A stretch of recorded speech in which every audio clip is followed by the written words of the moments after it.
Today I wish to discuss the UMD. I want to see if it was a good game format, a good video format, if it was just good to begin with. Like, did Sony's work pay off? Forgive the dirty setup. I'm filming in the garage on the workbench, so you're just going to have to forgive that.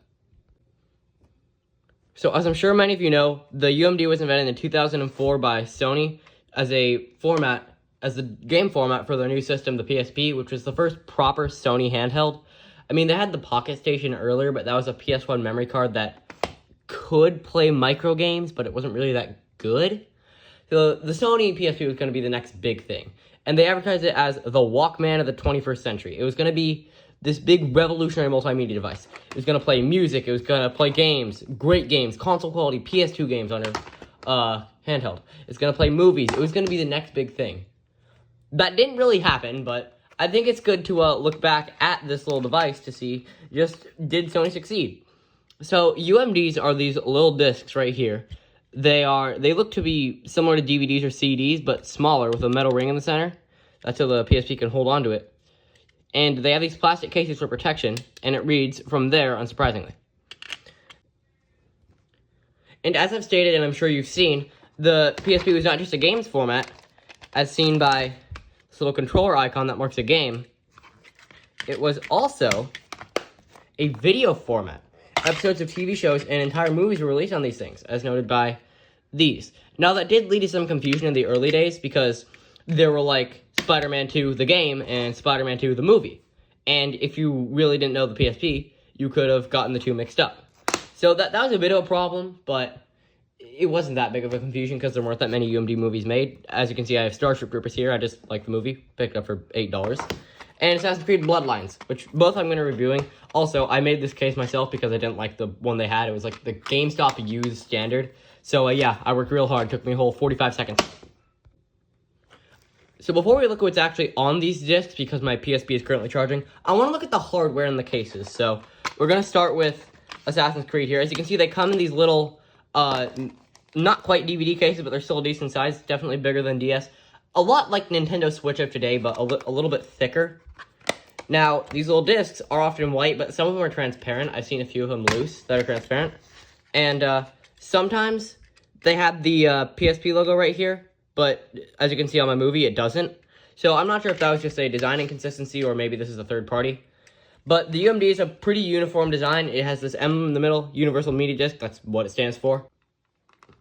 But yeah, there's nothing super exciting about the cases here. That's just your standard case. One of the brackets that holds it in is broken on mine, so my disc just kind of floats around. But yeah, the manual will go here. There's art on the back of here, which for this clear cases, which is pretty cool. But yeah, and also I can't show you now because I don't have an original artwork. But on main UMD systems, no, on main UMD boxes for games, instead of having this silver badge that says UMD movie, it would have a black badge that said UMD game, or video game, or PSP, or just, I don't know exactly what it says. And instead of having a little piece of film, it would have a controller, much like on here. So yeah, that's pretty cool. Now, UMDs have a storage capacity of 1.8 gigabytes, and accounting for the era and just the overall size of these discs, that was decently serviceable in all fairness.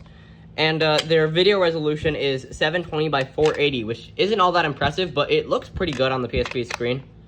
So I'll go grab my PSP and come back here so I can actually show you using it on official hardware.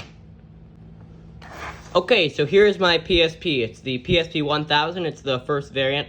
I'm sure it's some subdivision, but it's just a PSP 1000 at the end of the day. Has a nubby little joystick. Has some Wi-Fi connectivity. Or at least used to. I'm not sure it works anymore. Volume buttons. It's got the standard suite of buttons. See-through shoulder buttons, which is unique. And this little emblem on the back. So, I've had this thing charging for the past few minutes because I found it in a box and it was dead. And it kind of inspired me to make this video, so I'm just going to kind of get to it. No, a brief thing about the PSP that I'm just going to point out. The PSP 1 and 2000 look pretty similar, but you can tell 1 or 2 from a 3000 because instead of in this corner having the PlayStation logo, they have Sony in that corner right there. So yeah, that's just a neat little thing. So let me boot this up for first time in a while, actually. Oh yeah, so I already turned it on. And I think I have a bad clock battery, so we're just going to say that's correct.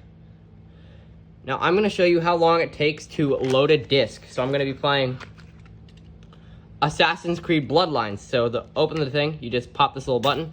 Now this was different on the PSP Street or E1000. So, and it was just like one solid panel. So we're just gonna wait. You probably can't. So there's the little loading icon. You probably can't hear it, but it's making little spinning, whirring noises right now. So as you can see, this thing has pretty atrocious load times. Yeah, it still hasn't loaded. So that was one of the main flaws of the UMD. It took a million years to load. Oh, there we go. Yeah, I should probably turn it up so you can hear it, but you know, it's just the standard PSP jingle. You can search it up. And never mind, we're going. I thought it froze for a second there, but okay, it's taking a long time. Yeah, there's me in the reflection. What's up? Okay, about a minute or so later, and the game is loaded. So yeah, as I've told you and shown you, the load times are atrocious. I've said this for the third time, but you know, I want to get it across. So we're gonna load in the game, and I'm just gonna show you the basic graphics of the system. Now, this is not a particularly graphics threatenous game in particular, but I just want to show you the kind of visuals you can expect to get on a UMD on the PSP system itself. So yeah, it's still loading. It's a problem. So I don't have anything to talk about. Look at this nice silver, so cool. Okay. Oh, there we go. Okay, yeah. So I'm gonna get it up to the camera for a second. Now it looks a bit chunky, but it does look better in person. I think it's the camera struggling to capture the image. See, I haven't played this game in a while. How do I go sneaky again? Oh yeah, blend. I'm gonna actually attack this guy. No, this guy. Bro's just not gonna question it.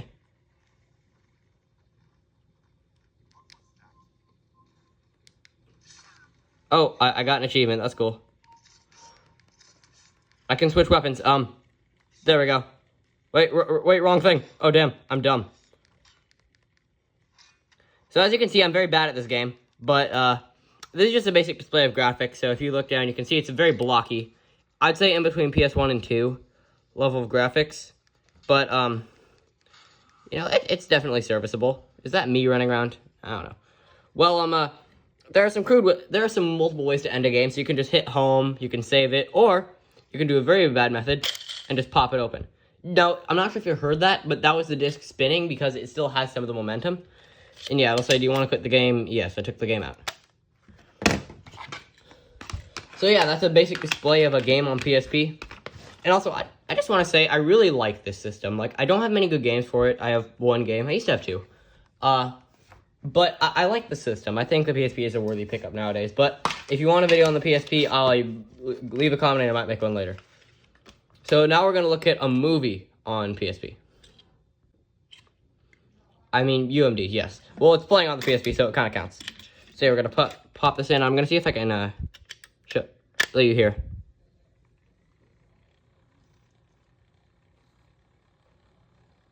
I'm not sure how well it's picking it up, but it is like grinding against the system. Doesn't sound too good. So I can see memory stick free space 25. That's something I want to go over in my PSP video, but that's not for right now. So I'm going to cut away to when it's loaded. Yep, we're getting into it. So I think if you hit like any button, it'll pause and restart. Yeah. So that's actually a bit of a problem with the UMD video format. You'll just be holding it and you'll slightly nudge a button and it'll restart the movie, and that's kind of aggravating. Okay, so I've given you a brief history. I've shown you it running on an actual functional system. This thing has seen better days. But now I'm going to give you just the story of what happened with PSP UMDs. So they started off and they were extremely hyped by Sony. They were the next big thing that they're going along with the PSP. I believe that was at E3 2004 or 5. And they were actually really hyping video at the time on UMD. Though that didn't actually last too long. I believe it only lasted a few years, and that's why I got this actually really good movie for $8. It's still more expensive than a DVD, though, so that's actually a problem nowadays. But the resolution is comparable, so that's actually pretty impressive for this little format from the mid-2000s. And as a game format, they actually did abandon it in, I believe, 2010 with the PSP Go, a digital-only PSP. It was seen as the next evolution or a more portable version. You can also just spin the disc with your finger. Don't do that. You might get crud in here and it won't work. So yeah, don't do what I'm doing. But yeah, they tried to abandon it with the PSP Go, which sold like ass. So they kind of went back to it. for the remainder of the PSP's life. And then after the PSP, it was kind of just forgotten. It was basically made only for the PSP. They wanted it to be like the multimedia future, but I mean, flash memory, DVDs, those two things kind of, and cartridges for games, of course. The PSP really just didn't compare in enough ways, so yeah. Didn't succeed too much. So what is my stance on UMD? Well, I think it does suck, but it's not awful. Like, if you're into the PSP system, UMDs are a cute little novelty. I'd prefer to download them because it's simpler, it's a lot easier. But UMDs are a good novelty, relic of the past, almost. And even then, they do have some impressive features, like they have decent resolution, a decent storage for their time and size. And I just say, as a cute little relic of Sony's history and multimedia feature that never was. Oh, those fold? Oh, no, they don't. I just broke it. I'm sorry. But, yeah, as a multimedia feature that never was and just a cute little format, I think the UMD has some merit. It's not the best. It falters in a lot of ways, and I think they partially led to the DS's defeat of the PSP. But, you know, does it suck? Kinda. That's my final rating of the UMDs. So, yeah, that's my review. Kinda sucks. And if you want to get UMDs, they're not actually that expensive. I believe this game was like $10, and this is one of the big, like, good ones that every, like, Google list says top 10 PSP games every owner needs. Oh, see, yeah, they kind of float around. I think cases have some durability issues like PS4 cases. I guess Sony just has a theme of doing that. Oh, no, my case is sliding. So, yeah, I think the UMD was the little format that couldn't, you know? It had a lot going for it, but it didn't really pull through compared to the more traditional cartridge of the DS or full-size discs.